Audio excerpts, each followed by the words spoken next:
বন্ধুরা, আপনারা দেখছেন রাজকুমারী কুকিং হাউস। রাজকুমারী কুকিং হাউসে আজকে স্পেশাল ডিশ হলো আম এবং নারকেল দিয়ে মালাই কেক। মালাই কেক তৈরি করতে নারকেল কুচি করে নিয়েছি, দুটো আম নিয়ে নিয়েছি, এক বাটি ময়দা এবং এক বাটি সুজির পরিমাণ মতো নিয়ে নিয়েছিলাম, দই নিয়ে নিয়েছিলাম, এক বাটি দই দিয়ে ভালোভাবে মাখিয়ে নিতে হবে। আর চিনি গুঁড়ো করে নিয়ে নিয়েছিলাম, আগের থেকে চিনি আমি গুঁড়ো করে রেখে দিয়েছিলাম।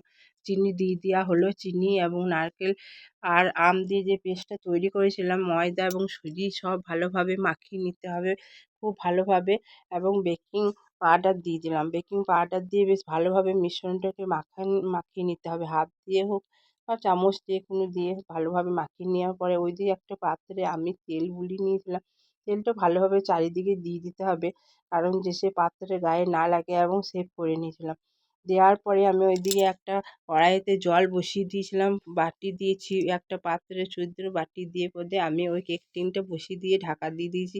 ওইদিকে একটা কড়াইতে আমি দুধ গরম করতে দিয়ে দিয়েছি, দুধ গরম করে বেশ ভালোভাবে মালাইটা তৈরি করে দেবো, নেড়ে চেড়ে ঘনত্ব আকারে বেশ ভালোভাবে খুন্তি দিয়ে নাড়িয়ে নিতে হবে। দুধটা বেশ ঘনত্ব হয়ে যাবে, মালাই তৈরি হয়ে যাবে।